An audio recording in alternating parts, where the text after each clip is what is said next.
การทำลายศาสนาหรือการทำลายศาสนานี่คือการทำลายเส้นทางการเดินสู่ความเป็นผู้รู้หรือเป็นการทำลายหนทางพระนิพพานของตัวเอง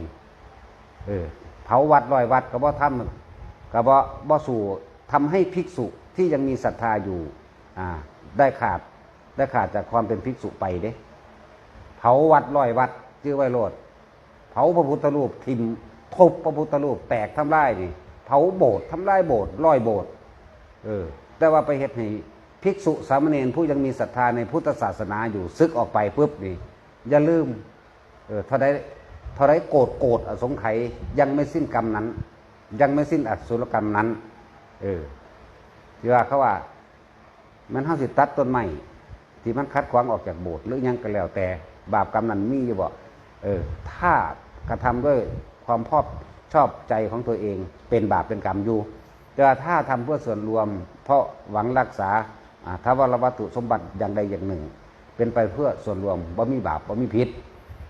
ทีนี้เฮามาเทียบคนที่จับภิกษุแม้นเพิ่นพลาดไปแล้วในการเมาเหล้าก็สร้างแต่ว่าไปจับศึกแต่บุคคลผู้นั้นยังมีศรัทธาในพระพุทธศาสนาอยู่นะแค่พลาดแค่นั้นเอง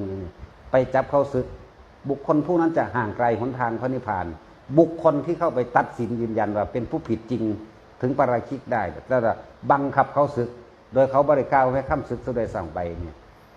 ห่างไกลพระพุทธศาสนาเหลือเกินได้ว่านี่อกุศลกรรมสิให้ผลมากมายมหาศาลบ่ต้องห่วงเลยคือผัวกับเมียผัวมาบวชที่แรกก็เต็มใจบวชโดยศรัทธาผู้ผัวบวชโดยศรัทธาผู้เมียก็เห็นดีด้วยอยู่แต่ว่าโดนไปจักน้อยมากเกิดอีหยังขึ้นละบัดนี้มาคุ้มผัวศึกนั่นแหละขึ้นชื่อว่าเป็นบุคคลผู้ทำลายเส้นทางแห่งพระนิพพานของตัวเองเด้บ่แม่นทำลายพระพุทธศาสนาเด้แต่ว่าทำลายพุทธศาสนาของตัวเองพุทธศาสนาเสื่อมบ่ได้บ่มีเสื่อมเพราะว่ามันเป็นความจริงแต่คนที่จะเสื่อมออกจากพุทธศาสนาคือบุคคลผู้ทำลายบุคคลผู้ยังมีศรัทธาแห่งหนทางแห่งพระพุทธศาสนาหรือก้าวย่างเข้าสู่พระนิพพานตัวนี้ตั้งหากทำลายภิกษุสงฆ์องค์เดียวนะยังผู้ยังมีศรัทธาอยู่แม้จะผิดจริงโดยเหตุแห่งการเมาเหล้ากระซัง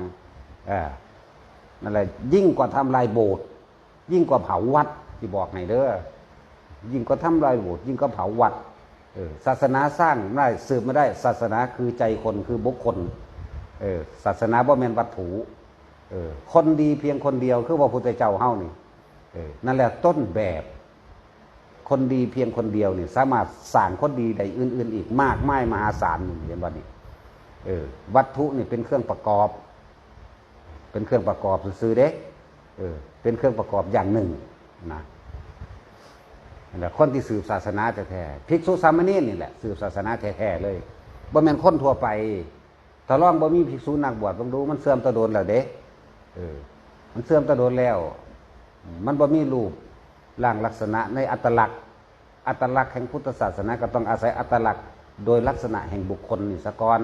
โกนหัวห่มเหลืองนี่ทรงผ้ากาสาวพัดนี่แต่คุณธรรมภายในเนี่ยเป็นเรื่องของไผของมันแต่ว่าผู้ที่เบื้องข้างนอกนั่นน่ะภิกษุเมาเหล้าซึกแต่ว่าเขายังมีศรัทธาในการบวชแห่งพุทธศาสนาอยู่เว้นกรรมของเจ้าเองจะไปยืนยันไปตัดสินของเจ้าเอง